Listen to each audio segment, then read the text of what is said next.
All right. Now, for most parents, the last week has been all about getting the kids back to school.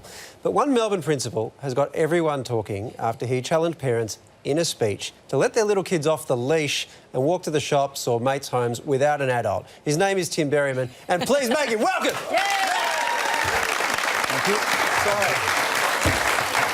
Sorry to get a bit excited there, but about bloody time someone said this. Like, oh, thank you. I'm sure I don't speak for all parents, but I think there are a lot of parents who have had it with the whole helicopter parenting thing and what's expected of us. Yeah.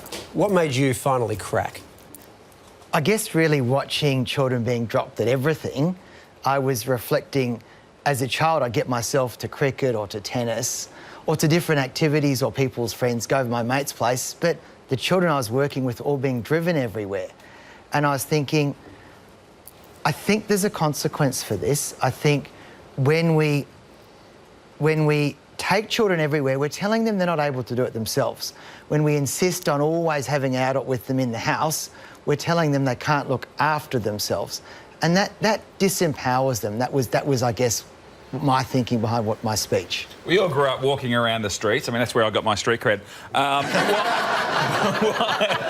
Why aren't we letting our kids do the same thing? I mean, the fear is the obvious answer. We're all worried about what could go wrong. And what I said to my parents, I said, when you think about fear, it's what could go wrong is always the next second. It's the next corner. But if we step back and think about what sort of adult we want, how we want them to be in 5 years or 10 years or 20 years, the answer to what we may do is different. I want my own children to be able to look after themselves, which actually starts now with me saying, you can do that, and I have to step back and let them go to the park or go to a friend's house by themselves so that they know they can. Or drive daddy home from the pub. Absolutely. I mean, that's I feel like sometimes as parents, though, we put our views on other parents. Like, I remember last year I decided to let our son, who's 9, walk to school, and we decided in our house, based on how he was, that was the right time. But as soon as I said it out loud, I think I said it on this show, everyone was like, that's ridiculous, he's too young. And then friends were saying, he's too young, Carrie. And all of a sudden I took on board their sort of shared anxiety. Yeah. And then I was like, maybe he is too young. And I started second-guessing it when I knew that it was OK for my child. I said to the parents in my school that we keep sharing fears. We keep sharing anxieties. You know, somebody lets their child do something, oh, is he going to be OK? I said, I'd like us to not share fears, but to affirm the bravery and the courage it takes to let the child go to the shop or go to a friend's place. So I don't think we're always going to have that. People are always going to be anxious and we're all going to parent differently. But we can make a clear decision not to share fear.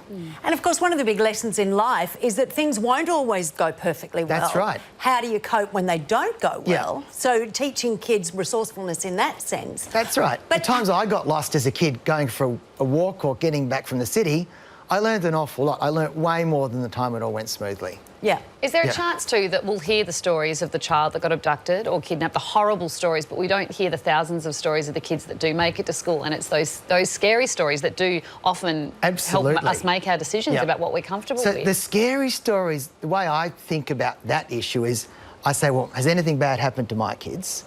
Has anything bad happened to their friends or their classmates? And the answer is no.